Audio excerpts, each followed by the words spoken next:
Hello दोस्तों, कल का दिन इंडियन इकोनॉमी के लिए एक हिस्टोरिक दिन रहा। आरबीआई ने एकदम बड़ा धमाका किया। रेपो रेट्स को 50 बेसिस पॉइंट्स से कम करके 5.5% पे लेके आ गया और सीआरआर यानी कैश रिजर्व रेशो उसमें भी 100 बेसिस पॉइंट्स की रिडक्शन के साथ 4% से 3% तक गिरा दिया। ये न्यूज का सीधा इम्पैक्ट रियल एस्टेट और फाइनेंस सेक्टर पे पड़ा। कैसे? चलिए फुल ब्रेकडाउन करते हैं सिंपल भाषा में। दोस्तों, ये सब चीजें जानने से पहले एक बार जान लेते हैं इसका मार्केट पे इम्पैक्ट कैसा हुआ। तो थोड़ा सा मार्केट का आउटलुक देख लेते हैं कल का। तो दोस्तों, कल मार्केट फ्लैट ओपन हुआ और अचानक से फर्स्ट हाफ के अंदर इतनी अच्छी 1% की रैली के साथ क्लोजिंग किया निफ्टी ने 25,000 के लेवल पर। तो जैसा कि हम सब लोग जानते हैं, 25,000 का लेवल एक साइकोलॉजिकल लेवल भी है जिसके ऊपर इसने कल क्लोज कर दिया है। इसके साथ ही मार्केट में एक पॉजिटिव सेंटीमेंट भी चल ही रहा है, जो कि हमारे आरबीआई ने जो न्यूज अनाउंस किया उसके बेसिस पर। अगर सभी इंडिसेस की बात करी जाए तो निफ्टी 1% ऊपर रहा, वहीं सेंसेक्स भी लगभग 1% ऊपर रहा। बैंकिंग सेक्टर में हमें 1.5% तक की हमें तेजी देखने को मिली है। मिड कैप और स्मॉल कैप का भी आप देख सकते हैं। मिड कैप के अंदर 1.67% तक ऊपर गए और स्मॉल कैप में भी 1.15% की हमें अच्छी तेजी देखने को मिली। ग्लोबल मार्केट में भी आप लोग सेंटीमेंट्स देख सकते हैं। डाउ जोन्स के अंदर भी 1% की तेजी रही फ्राइडे के दिन और नेस्डेक के अंदर भी हमें काफी अच्छी 1% की तेजी देखने को मिली। अब करते हैं कुछ सेक्टर स्पेसिफिक बातें। आरबीआई की न्यूज का सबसे ज्यादा इंपैक्ट पड़ा है रियलिटी सेक्टर पे। रियलिटी सेक्टर हमें 4.68% तक ऊपर देखने को मिला है। लाइव मार्केट के अंदर ये 5 से 6% भी ऊपर गया था, लेकिन इसने क्लोजिंग करी है 4.7% के करीब करीब। इतनी अच्छी तेजी आप सोच सकते हैं रियलिटी सेक्टर के अंदर क्यों आई है, इसके बारे में हम आगे बात करेंगे। इसके अलावा अगर बात करें तो मेटल सेक्टर भी हमें 1.9% काफी अच्छी तेजी देखने को मिली है। फाइनेंशियल सेक्टर में भी अच्छी तेजी दिखाई दी है हम लोगों को। सिर्फ एक ही सेक्टर के अंदर हमें मंदी दिखाई दी है, वो है मीडिया सेक्टर। उसमें 1% की लगभग मंदी देखने को मिली है हमें। तो इसके साथ ही आगे टॉप गेनर्स की बात करते हैं। जब इतनी तेजी है तो कहाँ तेजी दिखाई दी है हम लोगों को, ये भी चेक कर लेते हैं। तो सबसे ज्यादा फाइनेंस सेक्टर की बात करें तो आईडीएफसी फर्स्ट बैंक के अंदर हमें 7% से ज्यादा की तेजी देखने को मिली है। वहीं बात करें आईसीआईसीआई लोम्बार्ड भी ऊपर था। जब टॉप गेनर्स की बात कर रहे हैं फ्रेंड्स, तो लिस्ट इतनी लंबी है कि हमारे लिए स्लाइड भी बहुत छोटी पड़ जा रही है। रियलिटी सेक्टर में देखिए फ्रेंड्स, गोदरेज प्रॉपर्टीज 6.7% ऊपर, डीएलएफ 6.6% ऊपर, ओबरॉय रियलिटी 6% ऊपर और प्रेस्टीज स्टेट्स 5.5% ऊपर।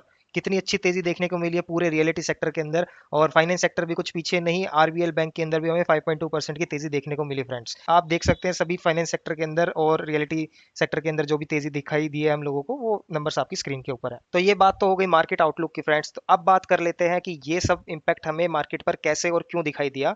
स्पेशली फाइनेंस सेक्टर और रियलिटी सेक्टर पर ही इसका इतना ज्यादा इम्पैक्ट क्यों आया है, इसके बारे में जानते हैं हम। तो आरबीआई ने 6 जून को अनाउंस किया रेपो रेट अब सिर्फ 5.5%, यानी ये 6% से घटकर 5.5% हुए हैं। 50 बेसिस पॉइंट का इसके अंदर डिक्रीज दिखाई दिया है हम लोगों को। साथ ही साथ जिसकी एक्सपेक्टेशंस हम लोगों को कम थी, कैश रिजर्व रेशियो यानी सीआरआर 4% से घटकर 3% हो गया। इसके अंदर भी 100 बेसिस पॉइंट की हमें डिक्रीमेंट देखने को मिली है फ्रेंड्स। इन दोनों डिसीजंस का टारगेट एक ही है, मार्केट में लिक्विडिटी बढ़ाना और लोन लेना सस्ता बनाना।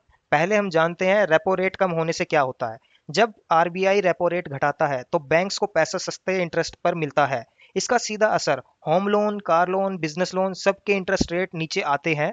आम आदमी के लिए ईएमआई कम हो जाती है। एग्जाम्पल के लिए, अगर आप 50 लाख का होम लोन लेते हो 20 साल के लिए, तो आपकी ईएमआई अप्रोक्सीमेटली 1500 तक कम हो सकती है। बिकॉज होम लोन जैसे जो लोन होते हैं वो फिक्स्ड नहीं, फ्लोटिंग रेट ऑफ इंटरेस्ट पर होते हैं। इन सब के बारे में हमने एक डेडिकेटेड वीडियो अपने यूट्यूब चैनल पे बनाई है फ्रेंड्स। आप उस चीज को जाके देख सकते हैं, क्या रेपो रेट होता है, क्या सीआरआर होता है और ये फ्लोटिंग रेट ऑफ इंटरेस्ट कैसे इंपैक्ट होता है इस चीजों से। तो फ्रेंड्स, अगर आपने 50 लाख का होम लोन लिया होगा 20 साल के लिए, तो पूरे साल में लगभग 18 से 19 हजार रुपए बचा सकते हैं हम लोग इस रेपो रेट के डिक्रीज होने की वजह से। ये rate cut real estate sector के लिए बूस्टर डोज जैसा हो गया है। घर लेना अब सस्ता पड़ेगा, डेवलपर्स को भी फंडिंग मिलेगी चीप रेट पे। पहले जो डिमांड स्लो हो गई थी हायर इंटरेस्ट रेट्स की वजह से, अब वो वापस आ जाएगी। इसी वजह से 6 जून को रियलिटी सेक्टर के कुछ स्टॉक्स जैसे कि DLF, Godrej properties, Oberoi reality, Prestige Estates जैसे स्टॉक्स में तेजी देखने को मिली हम लोगों को फ्रेंड्स। अब देखते हैं फाइनेंस सेक्टर पे इसका क्या इंपैक्ट हुआ। फाइनेंस यानी बैंकिंग और एनबीएफसी के लिए ये और भी ज्यादा फायदेमंद है फ्रेंड्स। क्यों? सीआरआर 4% से 3% होने का मतलब बैंक्स के पास लगभग 2.5 लाख करोड़ ज्यादा पैसा आएगा। ये क्यों हुआ फ्रेंड्स? क्योंकि सीआरआर घट के 3% हो गया है, यानी कि अब बैंक्स को 4% की जगह पे 3% ही पैसा रिजर्व करके रखना पड़ेगा आरबीआई के पास। ये पैसा अब लोन फॉर्म या दूसरी किसी फॉर्म में यूज हो सकता है। लोन ग्रोथ तेजी से बढ़ेगी, बैंक की प्रॉफिटेबिलिटी भी इंप्रूव होगी, मार्जिन स्ट्रॉन्ग होंगे। इसीलिए 6 जून को IDFC first bank, Bajaj Finserv, HDFC limited जैसे शेयर्स में काफी अच्छी रैली हम लोगों को देखने को मिली है फ्रेंड्स। तो मार्केट ने इन सब पॉलिसीज को सुपर पॉजिटिव लिया। बैंक निफ्टी और रियलिटी दोनों इंडेक्सेस के अंदर हमें दमदार रैली देखने को मिली। इन्वेस्टर्स ने ये सिग्नल समझा आरबीआई फुल सपोर्ट कर रहा है ग्रोथ को। तो अगर आप रियल एस्टेट, बैंकिंग या एनबीएफसीज में इन्वेस्टेड हो तो ये न्यूज आपके लिए एक खुशखबरी है फ्रेंड्स। तो दोस्तों ये थी आरबीआई की 6 जून की पॉलिसी का ब्रेकडाउन। इंटरेस्ट रेट्स नीचे, ईएमआई कम, शेयर्स ऊपर, इकोनॉमी को बूस्ट। ऐसे ही फाइनेंस की हर बड़ी न्यूज को सिंपल तरीके से समझने के लिए चैनल पे बने रहें। मैं हूं कार्तिक और आप देख रहे हैं फाइनेंस सिंप्लीफाइड विद कार्तिक। अगर वीडियो पसंद आई हो तो लाइक, सब्सक्राइब और शेयर करना मत भूलना।